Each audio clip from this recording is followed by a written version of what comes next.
Hello teens, welcome to our channel tuition tutorial. और आज हम चैप्टर फर्स्ट के पार्ट सेकंड में हैं। हमने लास्ट में चैप्टर फर्स्ट पे प्राइमेट्स पे एंड करा था, तो चैप्टर फर्स्ट के थोड़े से क्वेश्चन आंसर्स देख लेते हैं ताकि आपका रिवाइज हो जाए। तो सबसे पहला क्वेश्चन है source to understand early human history. ठीक है, क्या क्या सोर्सेस थे अर्ली ह्यूमन हिस्ट्री को समझने के लिए? ह्यूमन फॉसिल, केव पेंटिंग और स्टोन टूल्स, और इन्हें डिफाइन कीजिए, तो वो आप खुद कर सकते हैं। उसके बाद नेक्स्ट क्वेश्चन था what is act of creation bye God. Act of creation bye God क्या है? ठीक है, इसका आंसर अगर आपको नहीं पता तो मेरे प्रीवियस वीडियो में जाइए, देखिए, समझिए और फिर इसका आंसर कीजिए। उसके बाद है जर्मनी में क्या इंसिडेंस हुआ था, कब हुआ था और फिर उसका रिजल्ट क्या निकला। ओके, इसका आंसर दे दीजिए। उसके बाद जॉन कार्ल फुलरॉट और हरमन शाह हुसैन कौन थे?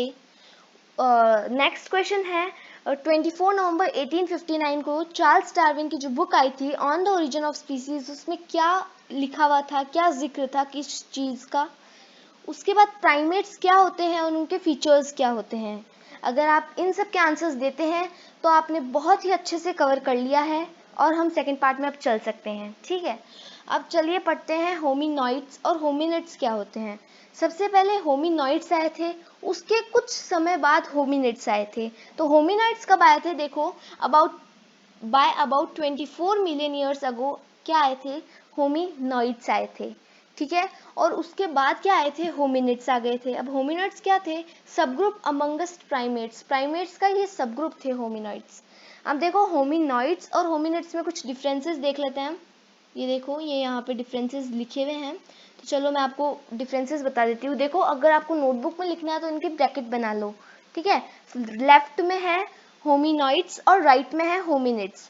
ओके, तो होमिनॉइड्स में क्या है? The brain was small. Hominoids का क्या था? ब्रेन छोटा था as compare to hominids. Hominids का ब्रेन थोड़ा सा बड़ा था और बड़ा होने के साथ साथ इंटेलिजेंट भी थे। ओके, ब्रेन जितना बड़ा होता है उतने ज़्यादा इंटेलिजेंट होते हैं, तो ये इंटेलिजेंट भी थे। ओके, उसके बाद होमिनॉइड्स का क्या था? Longer period of infant development and dependency rate.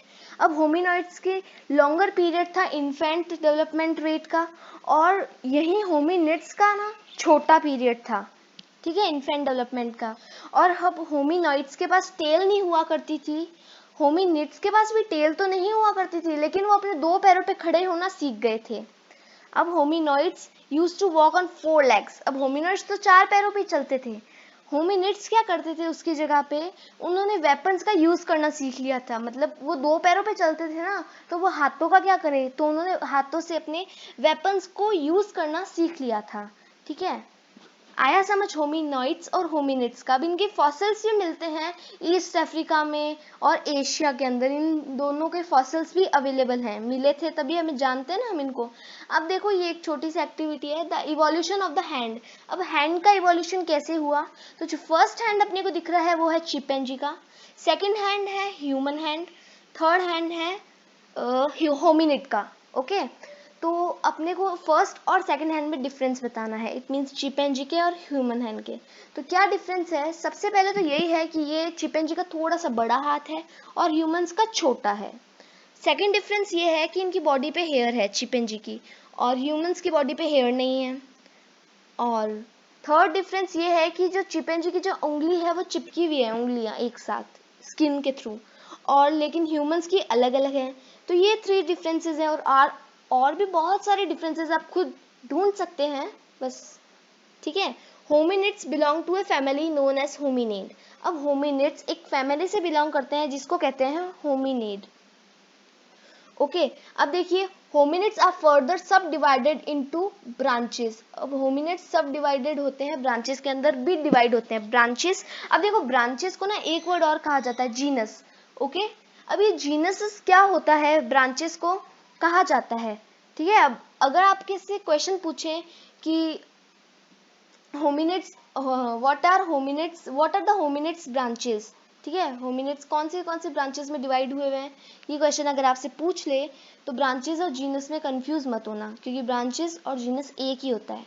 ठीक है, उसके बाद देखते हैं कौन कौन सा है। दो, एक तो है ऑस्ट्रेलोपिथेकस और दूसरा है होमो। ये दो है, क्या है? ऑस्ट्रेलोपिथेकस और होमो। ठीक है, अब हम क्या देखते हैं, सबसे पहले ऑस्ट्रेलोपिथेकस का देखते हैं। ऑस्ट्रेलोपिथेकस क्या होता है? The name Australopithecus come from Latin word austral. जो ऑस्ट्रेलोपिथेकस है उसको ब्रेक करेंगे तो जो ऑस्ट्रल वर्ड है वो लैटिन का है, ठीक है, जिसका मतलब होता है साउथर्न। ओके, ऑस्ट्रल लैटिन का वर्ड है जिसका मतलब होता है साउथर्न, और ग्रीक वर्ड है फिथेकस, जो बाकी पीछे वाला बचा हुआ है वो ग्रीक का है फिथेकस, जिसका मतलब होता है एप। अब इन दोनों को कंबाइन करते तो क्या बन जाता है? साउथर्न एप, मतलब साउथ का एप, एप मतलब मंकी, साउथ का मंकी। ओके, अब इनमें क्या क्या थे? They retain many features of apes. अब इनमें एप्स के बहुत सारे फीचर्स थे। अब एप्स क्या होते हैं? एप्स एक मंकी टाइप की प्रजाति होती है, मंकी जैसे ही होते हैं, उनको एप्स कहते हैं, ठीक है। They have a small brain size, उनका जो ब्रेन साइज था वो बहुत छोटा था। Heavier jaws and large teeth, उनका जो जॉ था, जबड़ा बहुत ही भारी था, और जबड़ा भारी होने के साथ साथ उनके दांत भी बाहर थे, लार्ज, बड़े थे, ठीक है। और इनके फॉसिल्स कहाँ डिस्कवर होते हैं? ओल्डवी जॉर्ज में, जो कि ईस्ट अफ्रीका में है। ओल्डवी जॉर्ज जो कि ईस्ट अफ्रीका में है। अब देखो 5.6 मिलियन ईयर्स अगो इनके फॉसिल्स डिस्कवर हुए थे, ठीक है। उसके बाद हम देखते हैं होमो क्या है। तो होमो इज ए लैटिन वर्ड, होमो ऊपर लिखा हुआ है थोड़ा सा, देखो होमो एक लैटिन वर्ड है जिसका मतलब होता है मैन, मैन मतलब ह्यूमंस। अब वो मैन में कुछ भी आ सकता है, आइदर वुमेन और मैन दोनों आ सकते हैं, दोनों कैटेगरी के, ठीक है। अब इनके क्या होता है? They have a larger brain, इनका जो ब्रेन था थोड़ा सा बड़ा था, तो बड़ा ब्रेन मतलब स्मार्ट, ओके। इनका जो ब्रेन था थोड़ा सा बड़ा था। Jaws with a reduced outward portion, अब इनके जो जॉज हैं वो रिड्यूस्ड आउटवर्ड पोर्शन, मतलब इनके जो जॉज थे वो थोड़े से अंदर की तरफ थे, ज़्यादा बाहर नहीं आए हुए थे, है ना। और जो दांत थे वो छोटे थे। अब इनका कब हुआ था? 2.5 million years ago, 2.5 million years ago में इनके फॉसिल्स मिल गए थे, ठीक है, समझ आ गया। अब ये देखिए, ये ओल्डवी जॉर्ज की कुछ फोटो है, देख लीजिए, देखिए, this is a view of Olduvai Gorge in the East Africa, जो कि ईस्ट अफ्रीका में है। बहुत ही सूखा सूखा सा लग रहा है ये एरिया। चलिए आगे चलते हैं। अब देखिए, द डिस्कवरी ऑफ एस्ट्रोलोपिथेकस ओल्डोवी जॉर्ज। अब देखो, एस्ट्रोलोपिथेकस की जो डिस्कवरी है वो ओल्डोवी जॉर्ज में हुई थी। कब, किसके थ्रू हुई थी? जर्मन बटरफ्लाई कलेक्टर है, देखो जर्मन बटरफ्लाई कलेक्टर है, उसके थ्रू हुई थी। ओके, अब देखो मारी और लुइस लीकी दोनों भाई भाई थे। तो लुइस लीकी ने ये लिखा है कि मैं एक मॉर्निंग जा रहा था, बहुत मेरा हेडेक हो रहा था, मुझे फीवर भी था, मैं जा रहा था, तो मेरे इनके दो कुत्ते हैं, सैली एंड टूट्स, इनके दो डॉग्स हैं ये। तो इन दोनों को लैंड रोवर से बांध रखा था, डिगिंग कर रहे थे, इन दोनों से डिगिंग करवा रहे थे। तो अचानक से मारी को वो मिलता है, फॉसिल्स मिलता है, तो मारी जोर जोर से आवाज़ें लगाने लग जाता है कि देखो देखो, सी लेट्स सी, मेरे को ये फॉसिल मिला है। तो तब से यहाँ पे ओल्डवी जॉर्ज में फॉसिल मिला था, और वो भी मारी को, ठीक है। अब आगे चलते हैं, हमने ये पढ़ लिया, अब आपको समझ आ गया होगा। अब ये देखिए, द पॉजिटिव फीडबैक मैकेनिज्म, अब ये क्या है? तो एक बार आप देख लीजिए इसको, पॉजिटिव फीडबैक मैकेनिज्म को, एक्चुअली क्लियर नहीं आ रहा है तो आप अपनी बुक में देख लीजिए, मैं आपको बता देती हूँ। द पॉजिटिव फीडबैक मैकेनिज्म क्या था? जो अर्ली ह्यूमंस थे, जो कि 4 पाँवों पे चलते थे, उनको कन्वर्ट करते हैं बाइपेडलिज्म में। अब बाइपेडलिज्म क्या होता है? बाइपेडलिज्म मतलब जो लोग 2 पाँव से चलते हैं, ठीक है। सबसे पहला है enable hands to be freed carrying infants और ऑब्जेक्ट्स, ठीक है। अब इसमें क्या हो गए थे? उनको हाथों का इस्तेमाल करना आ गया था, जिससे वो अपने ऑब्जेक्ट्स को अच्छे से कैरी कर सकते थे, ठीक है, अपने ऑब्जेक्ट्स को भी अच्छे से कैरी कर सकते थे और अपने बच्चों को भी इजीली कैरी कर सकते थे। और upright walking help to use less energy और फॉर हंटिंग। अब अपराइट मतलब सीधे होकर चलना भी सीख गए थे, तो अब उनको हंटिंग में भी बहुत कम मेहनत लगती थी, ठीक है। Favoured for a long distance walking, search food, find animals. अब देखो, जो सीधे होके खड़े होना वो चलना सीख गए थे, तो अब उनको जैसे शिकार करने में भी बहुत आसानी होने लगी थी, मतलब खड़े होके ऐसे देख लेते थे दूर दूर तक शिकार अपना। लेकिन अभी वो 4 पाँव पे होते तो अपना शिकार बहुत करीब आता, तभी देख पाते ना। अब उनको टूल बनाना भी आ गया था, और भी बहुत सारे, इनमें बहुत सारे डेवलपमेंट हुए थे। तो इसमें यही है, अगर आपको समझ नहीं आया तो मुझे कमेंट में बता दीजिएगा, मैं वापस से समझा दूंगी, क्योंकि ये साफ एक्चुअली दिख नहीं रहा है, ठीक है। अब आगे चलते हैं, ये आपको समझ आ गया होगा। अब इनके फॉसिल्स भी मिले हैं, देखो टंजानिया में और इथियोपिया में, ये बहुत सारे फॉसिल्स मिले हुए हैं इनके, तो आप ये पढ़ लीजिएगा, ठीक है। अब आगे चलते हैं। देखो अब इसके बाद क्या होता है, होमो की और भी कैटेगरीज आती है, होमो की, ठीक है। होमो, ये रहा होमो का डेफिनेशन, आपको मैंने पहले बता दिया। अब होमो की और भी कैटेगरीज आती है। होमो 3 सर्वल टाइप्स में डिस्टिंग्विश है होमो। तो देखिए सबसे पहले होता है होमो हैबियल्स। अब होमो हैबियल्स कौन थे? होमो हैबियल्स थे टूल मेकर्स, ठीक है। होमो हैबियल्स द टूल मेकर्स, ये लोग टूल बनाना जानते थे। और इनके फॉसिल्स कहाँ मिले थे? ओमो इथियोपिया में मिले थे, ऑल्डवी जॉर्ज में मिले थे और टेंजेनिया में मिले थे। कब मिले थे? 2.2 मिलियन ईयर्स अगो, ठीक है।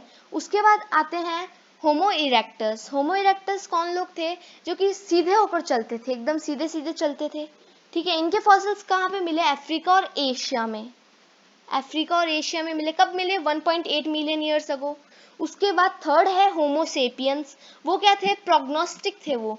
प्रोग्नोस्टिक मतलब वो अपनी चिंतनशील मनुष्य थे, मतलब इसका मतलब है, मतलब खुद सोच सकते थे, विचार कर सकते थे कि मॉडर्न ह्यूमन क्या क्या हो सकता है, क्या क्या कर सकता है और बिल्डिंग्स बना सकता है। वो लोग, ये ऐसे लोग थे, मतलब सोच सकते थे। ये कब हुए? ये भी 1.8 मिलियन ईयर्स अगो से शुरू होना चालू हो गए थे, मतलब दिमाग लगाना चालू हो गए थे। अब इसके बाद ये तो अपनों ने देख लिया, इनके फॉसिल्स बहुत जगह मिलते हैं, केन्या वगैरह इनके फॉसिल्स मिलते हैं। तो ये देख लीजिए, थोड़ा सा मैप देख लीजिए। अब इसके बाद क्या आते हैं, एक और प्रजाति आती है होमो हिडेलबर्जिनेसिस। अब ये होमो हिडेलबर्जिनेसिस क्या है? The earliest fossil of Homo sapiens from Europe have been found in heidelbergensis Germany. अब अर्लीस्ट फॉसिल है ना, होमो सैपियंस के इधर मिले थे, होमो हिडेलबर्जिनेसिस में, ठीक है। अब वो कहाँ कहाँ मिले थे? अफ्रीका, एशिया और यूरोप में, यूरोपियन, ठीक है। उसके बाद है Homo neanderthalensis. Fossils found in Neander valley were categorised as Homo neanderthalensis. अब जो फॉसिल्स निएंडर वैली में मिले थे वो होमो निएंडरथैलेसिस नाम से जाने जाने लग गए, ठीक है। आई होप आप लोगों को ये समझ आ रहा हो। अगर कोई भी डाउट हो ना तो कमेंट बॉक्स में पूछ सकते हो, कोई दिक्कत नहीं है, ठीक है। पीपलिंग ऑफ द वर्ल्ड, ये देख लो, व्हेन, वेयर और हु। 5.1 मिलियन ईयर्स अगो, सब सहारन अफ्रीका, ऑस्ट्रेलोपिथेकस अर्ली ह्यूमंस। कौन किस जगह पे?